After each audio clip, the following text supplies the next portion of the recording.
Moving to the question number 6 of exercise 8.2. Question number 6 में आपको दिया हुआ है एक पैरेललोग्राम, तो ये मान के चलो पैरेललोग्राम है ए बी सी डी, जिसकी एक डायगोनल ए सी दो एंगल को बाइसेक्ट करके मतलब इक्वल पार्ट में डिवाइड करते हैं A B C and D, this is the diagonal. So question ये सही है, diagonal A C bisect the angle A of parallelogram A B C D. Now prove करना है तो पहले गिवन लिख देता हूँ. तो given in parallelogram A B C D, जो पैरेललोग्राम की साइन है ए बी सी डी, क्या दिया हुआ है, angle D A C is equal to angle B A सी, ये गिवन है क्योंकि ए है वो बाइसेक्ट करता है. नाउ टू प्रूव, जो भी हमें प्रूव करना है वो लिख लेता हूँ. तो टू प्रूव एंगल, ये दोनों एंगल इक्वल है वैसा दिखाना है. तो D C A is equal to angle B C A, और second one A B C D is a rhombus. ये प्रूव करना है, दो चीजें रोम्बस प्रूव करना है. नाउ प्रूफ स्टार्ट करते हैं. प्रूफ, तो प्रूफ के लिए हमें दो एंगल को इक्वल दिखाना है, ये दोनों. अब ये दोनों को इक्वल दिखाने के लिए पहले ही हमें पता है कि भाई यहाँ पे ये और ये साइड पैरेलल है, तो ये एंगल और ये एंगल इक्वल हो जाएगा, देख सकता हूँ. तो चलो, here BC is parallel to AB, so angle DCA is equals to angle CAB. इसको नंबर में दे देता हूँ, equation number 1. Now similarly DCA is equals to CAB या तो BAC. दूसरा, ये दोनों साइड भी इक्वल है तो इसके पैरेलल भी है और इक्वल भी है. तो also AD is parallel to BC. ये AD पैरेलल टू BC हुआ, इसका मतलब ये एंगल और ये एंगल इक्वल है. So angle BAC is equal to angle BCA. इसको नंबर 2 दे देता हूँ. अब आपके पास जो कंडीशन है, नाउ जो भी कंडीशन हमारे पास थी, क्या ये कंडीशन थी, DAC is equal to angle BAC. क्यों, ये तो गिवन ही था. सो DAC की जगह पर यहाँ से वैल्यू पुट करता हूँ, that is BCA. So angle BCA is equal to BAC की जगह पर, इसकी जगह पर DCA लिख सकता हूँ, DCA. तो इसको नंबर दे दो. अब थर्ड वन, वही तो प्रूव करना था, ये रहा. Hence AC is a bisector of angle C. Prove हो गया. नाउ सेकंड हमें प्रूव करना है. तो सेकंड क्या प्रूव करना है, तो कि ये रोम्बस भी है. तो रोम्बस के लिए ये दोनों साइड में इक्वल दिखा दूंगा, या तो ये दोनों साइड दिखा दूँ तो हो जाएगा. हियर क्या क्या दिया हुआ है वो लिख देते हैं. तो भाई AD is equal to BC and CD is equal to AB. तो ये तो गिवन ही है क्योंकि पैरेललोग्राम है, तो पैरेललोग्राम की कंडीशन ये है कि ऑपोजिट साइड इक्वल होती है. तो यहाँ पे ये इक्वल साइड ही है. नाउ लेट्स से ये दोनों ट्रायंगल की बात करते हैं. In triangle ACD and triangle ABC, दोनों में अब मैं साइड की बात नहीं कर रहा हूँ, दो एंगल से ही काम चला रहा हूँ. देखो ये कॉमन साइड होगी, angle DAC is equal to angle BAC. ये क्यों लिखा हुआ है मैंने, गिवन है. Similarly AC is equal to AC लिख रहा हूँ, तो ये भी क्यों है, तो कॉमन है. और दूसरा अभी जो मैंने प्रूव किया वो लिख रहा हूँ, BCA is equal to DCA. क्यों, प्रूव्ड है वो, अभी प्रूव किया है वही लिख रहा हूँ. तो देखो ये दोनों congruencies, angle side angle, angle side angle. तो by ASA congruency rule, triangle ACD is congruent to triangle ABC. हो गया. तो देयरफॉर क्या लिख सकता हूँ, A C is equals to A B, A C is equals to A B. और यहाँ पे मैंने इक्वेशन नंबर सपोज 4 दिया हुआ है और इसको नंबर 5 दे देता हूँ। ये किससे लिखा हुआ है? CP/CP से। यहाँ पे ये CP/CP लिखा हुआ है। तो from 4 and 5, from 4 and 5 AB is equals to BC is equals to CD is equals to AD. So ABCD is a rhombus। हो गया प्रूव कि ये क्या है? रोम्बस है। सो हमें जो प्रूव करना था वो हमारा हो गया कि भाई ABCD रोम्बस प्रूव करना था। तो जो कंडीशन हमें दी गई थी उसी कंडीशन से हमने प्रूव कर लिया। नाउ नेक्स्ट क्वेश्चन है हमारा क्वेश्चन नंबर 7। तो क्वेश्चन नंबर 7 देखो तो क्या है? ABCD is a rhombus so that diagonal AC bisect angle A as well as angle C and diagonal BD bisect angle B as well as angle D। तो इसका ही उल्टा question हो गया कि भाई अगर हो ये रोम्बस सॉरी डायगोनल बाइसेक्ट कर रहा है, दैट मींस ये दोनों एंगल सॉरी डायगोनल्स बाइसेक्ट कर रहे हैं तो ये रोम्बस होगा। तो यहाँ पे रोम्बस दिया गया है। रोम्बस में आपको पता है चारों की चारों साइडों क्या होती है? इक्वल होती है। ये दोनों इक्वल, ये दोनों इक्वल। तो रोम्बस की चारों साइड इक्वल है और हमें प्रूव करना क्या है? तो कि भाई दोनों डायगोनल क्या कर रहे हैं? बाइसेक्ट कर रहे हैं, वो दिखाना है। और रोम्बस में ऑपोजिट एंगल्स तो इक्वल होते ही होते हैं, ये दोनों इक्वल हो जाएंगे। सिमिलरली तो हमें ये दोनों एंगल इक्वल दिखाने हैं और ये दोनों एंगल इक्वल दिखाने हैं। तो चलो स्टार्ट करते हैं। तो गिवन क्या है? गिवन है rhombus sorry quadrilateral ABCD is rhombus. तो रोम्बस की सारी कंडीशन हम यहाँ पे यूज कर सकते हैं। टू प्रूव करना है तो अब यहाँ पे नाम दे देता हूँ A B C और D। तो angle first one angle ADB is equals to angle BDC।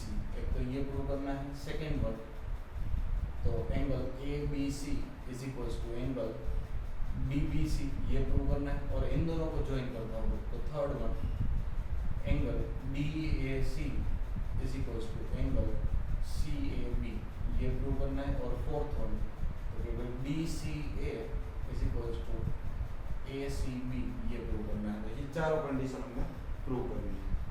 Now proof start करते हैं। तो देखो कोई भी दो ट्रायंगल ले लेते हैं तो ये दोनों ट्रायंगल पास वाले लेते हैं। In triangle ADB and triangle DCB, ये दोनों ट्रायंगल ले रहा हूँ। तो इन दोनों ट्रायंगल में देखो क्या क्या दिया है? AD is equals to I can write DC, क्यों? पास वाले दोनों साइड इक्वल है, लिख सकता हूँ। सिमिलरली यहाँ पे लिख सकता हूँ angle DAB is equals to angle DCB, क्यों? तो ये वर्ड ऑपोजिट एंगल्स इक्वल हो सकते हैं तो ये दोनों इक्वल है। Third one AB is equals to BC, क्यों? तो ये भी दोनों क्या है? पास वाली साइड, ये और ये दोनों इक्वल हो जाए। अब यहाँ पे ध्यान आपको ये रखना है कि हमने ये और ये इक्वल ली है और ये इक्वल ली है। ये दोनों को इक्वल लोगे और ये दोनों को इक्वल लोगे तो ये दोनों एंगल इक्वल हो जाएंगे, ये दोनों इक्वल हो जाएंगे। ये पास वाले इक्वल नहीं होंगे। तो हमने जो लास्ट में यहाँ पे प्रूव किया था, मैंने रिवर्स स्टार्ट किया है कि जो चीज़ हमने लास्ट में प्रूव की वही चीज़ यहाँ से यूज कर रहा हूँ। तो कौन सी कॉन्ग्रुएंसी हुई? तो by SAS congruency rule, SAS congruency rule से क्या लिख सकता हूँ? Triangle ABD is congruent to triangle A के सामने C इक्वल हो जाएगा और CBD। तो angle BAD is equal to angle BAD के साथ में इक्वल एंगल कौन सा होगा? तो BBC सॉरी वेट BAD नहीं है, यहाँ पे हमें लेना है ABD जो प्रूव करने वाला है। तो AB यहाँ पर D होगा, ABD और DBC को ये ABD के साथ में DB by SAS congruency triangle ABD तो साथ में CBD, तो यही है। ए बी डी में ले रहा हूँ तो साथ में यहाँ पे हो जाएगा एंगल सी बी डी। तो इसको नंबर 1 दे देते हैं सी पी से, ये प्रूव हो गया। सिमिलरली दूसरा प्रूव कर सकते हो A D B is equals to angle C D B, ये भी किससे हुआ सी पी से। तो 2 प्रूव हो गया, मतलब what I can write B D bisects angle B as well as, दोनों एंगल को बाई कर सकता है, बाइसेक्टर कर रहा है तो D.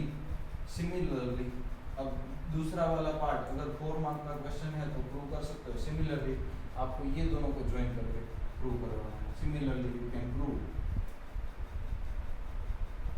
AC bisects angle A as well as angle C, ये दोनों को बाइसेक्ट कर सकता है। So this is our question number 7। तो ये दोनों क्वेश्चन है, एक में जो गिवन था वो दूसरे क्वेश्चन में हमारे लिए प्रूव हो गया, और दूसरे क्वेश्चन में हमारे लिए जो गिवन था वो वहाँ पे प्रूव हो गया, और प्रूव था वो गिवन हो गया।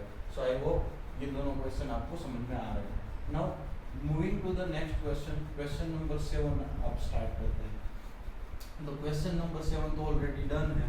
Now question number 8। तो क्वेश्चन नंबर 8 में आपके पास क्या है, तो ABCD is a rectangle. ABCD आपके पास एक रेक्टेंगल है in which diagonal AC bisect angle A।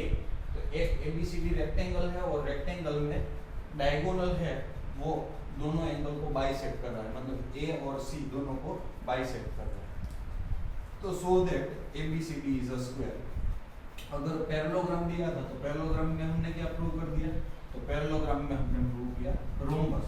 अब यहाँ पे रोम्बस की जगह पर हमें क्या प्रूव करना है, स्क्वायर, और पैरेललोग्राम की जगह पर हमें क्या दिया हुआ है, rectangle. Also diagonal BD bisect angle B as well as angle D, ये भी प्रूव करना है। तो चलो ये क्वेश्चन जो 6 और 7 किया उसके जैसा ही है। क्वेश्चन नंबर 7 फिगर ड्रॉ कर लेता हूँ, जैसे कि ABCD रेक्टेंगल है, ये मैं मान के चलता हूँ रेक्टेंगल ABC और D, जिसमें AC बाइसेक्ट करता है। तो AC बाइसेक्ट कर रहा हो तो ये दोनों इक्वल पार्ट हुए, हमें ये दोनों इक्वल ऑल्सो दिए हुए, तो ये दोनों भी इक्वल है, ये दोनों भी इक्वल दिए हुए हैं। नाउ प्रूव करना है कि ABCD स्क्वायर है। तो ये पार्ट तो दोनों में सेम है और ये 90 डिग्री है, तो 90 डिग्री के हिसाब से चलो स्टार्ट करते हैं। गिवन तो quadrilateral ABCD is a rectangle, ये गिवन है, बस इतना हमारे लिए काफी है। बट साथ में जो दिया हुआ है वो भी लिख लेते हैं। Angle sorry AC bisects angle A and angle C, ये दिया हुआ है तो वही लिखा है। टू प्रूव, जो भी प्रूव करना है वो यहाँ पे लिख देते हैं। प्रूव 2 चीजें हमें करनी है। First one ABCD is a square, एक तो ये प्रूव करना है स्क्वायर, और दूसरा ये प्रूव करना है कि BD bisects angle B and angle D both. अब देखो ये क्वेश्चन के लिए हमें प्रूव करना है स्क्वायर, तो हमें पता है कि ये दोनों साइड इक्वल होगी, ये दोनों साइड इक्वल हो जाएगी। बट अगर ये दोनों साइड भी इक्वल हो जाए तो हम लिख सकते हैं कि भाई ये क्या हो जाएगा स्क्वायर, क्योंकि बाकी की तो फिर चारों के चारों साइड इक्वल हो जाएंगे। तो हम ये दोनों की कंडीशन देख रहा हूँ, इसमें ये लिखना नहीं है क्योंकि बाद में उसका हम यूज करने वाले हैं। तो ये दोनों ट्राइंगल की बात करें तो proof in triangle ACD and triangle ABC, दोनों ट्राइंगल में AC is equal to I can write AC, क्यों, common. Similarly angle BAC is equal to angle BAC भी लिख सकता हूँ, क्यों, गिवन है। सिमिलरली यहाँ पे DAC और BAC लिखा तो BCA और BCA भी तो इक्वल ही है, तो क्यों, ये भी गिवन ही है। तो कौन सी कॉन्ग्रुएंसी ली, तो by ASA congruency rule what we can write, we can write triangle ADC is congruent to triangle ABC, ये दोनों कॉन्ग्रुएंट हो जाएंगे। तो